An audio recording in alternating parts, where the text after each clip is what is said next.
If you're a 50% profit margin on $1 million a year business, that means you have $500,000 expenses. What are you spending $500,000 on? Are you not spending $500,000? Well, if you're not, you're probably going to find difficulties getting to $1 million. Hey, in this video, I actually captured this on a new camera while I was driving, but the content was something that I really wanted to make sure you heard. So I apologize for a little bit of background noise. I was using the wrong microphone. We won't have that happen again, but I didn't want to not share it because the message was really important for you if you're thinking about growth. So I hope you enjoyed today's video. And again, apologize for a little bit of the wind background noise because I'm in my car. So I'm about 2 hours out from my destination. I'm heading out to a mountain bike team camp. I ride for a mountain bike team, and we always kick off the season with 4 days of riding in beautiful Florida, Colorado. And so I'm kind of taking you along on this trip of an alt agency owner. So one topic I want to just share with you, I just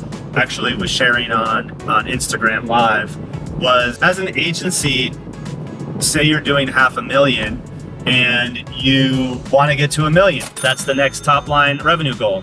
Well, one of the things I notice in companies that are trying to grow, specifically from $500,000 to $1 million, but this is relevant really no matter what level you're at. If you understand the economic model of your business, whether it's a full service agency, productized, consultancy, whatever. Let's say at the end of the day, you wanted to have a 50% net margin. And so at $500,000, the net at the end is $250, which means $250 is going towards expenses, your operating expenses, sales and marketing, cost of delivery, team, any software you're using. If you are at 50% profit margin at the end of the day, you likely are spending and investing at least $250K back into the business. At $500,000, you might have larger profit margin, but when you go to $1 million, you now have $1 million business top line, 50% profit, $500,000, which means $500,000 is allocated to your salary as the founder, any other team that you have, likely at this stage going to be some sort of assistant and help in delivery. And then you have any software you're using, if you have an office space, and things like sales and marketing costs, right?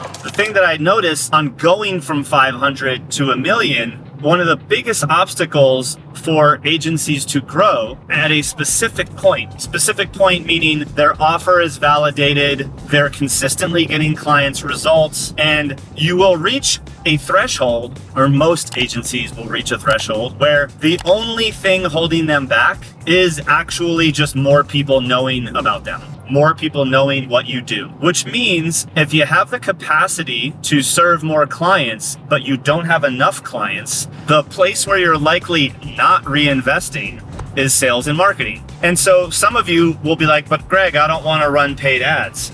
Okay, fine. Well, how do you maybe sponsor the next event that has your ICP added? How do you hire that video editor and the assistant to help distribute more content so that you're doubling or tripling the amount of content distribution that you have so that you're getting in front of more people? How do you do some sales outbound strategies? Like whatever the strategy that you choose is, are you reinvesting enough money into growth? That might be hiring someone to help you do some of these things. Or again, might just be as simple as buying ads and leveraging other people's distribution in order to get in front of your ideal clients. I remember when we were kind of stuck around 50K a month, it was probably somewhere between like 50 and 65K a month. And we were looking to grow, and I was spending about $150 a day on Facebook ads. It was working. It provided consistent lead flow. We had our funnel dialed in, our message and offer were dialed in.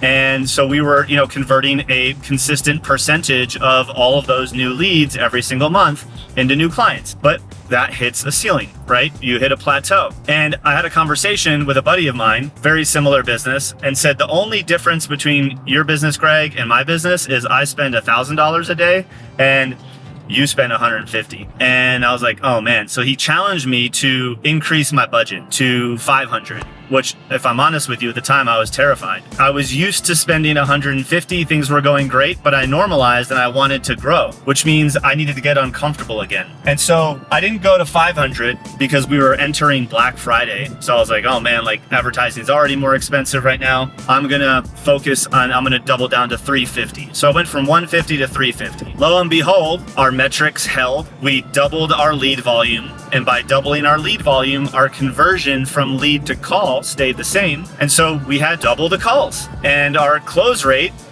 remained the same because we had been consistently selling our offer. And so very quickly, we bumped up over to $1 million run rate. We bumped up over the 80K a month, broke 100K a month within about 3 to 4 or 5 months after that. Obviously, there was optimization and work that had to be done there. But my point is, we hit the threshold where our offer was validated, our model was validated, our message was validated, the funnel was already working. The only gap to double and to grow was we needed more input. We needed more leads coming into our world. And we paid to get there. And so, as you would imagine, when I looked at our P&L from October going into November, our sales and marketing budget doubled, aka our expenses. However, our top line also grew. That's what allowed us to get to the next level of top line. And by continuing to optimize our delivery and our ads, we were able to keep our margins in check. Unless I had more marketing or natural organic marketing distribution channel pop up out of nowhere, the only thing holding us back was investing more money. And so if you're a 50% profit margin on $1 million a year business, that means you have $500,000 expenses. What are you spending $500,000 on? Are you not spending $500,000? Well, if you're not, you're probably going to find difficulties getting to $1 million, right? Depending upon what profit margin you're aiming to have. I mean, a lot of agencies operate at 20 to 30%, which means, you have $700,000 to $800,000 in expenses, which again is your salary, team salary, sales, marketing, etc., that is going to be contributing to $1 million a year business. Some productized services that can be 70, 80% margin, and so play the math accordingly. But the question today, while I'm driving out to Colorado, is are you investing enough back into your business to hit the top line goals that you have?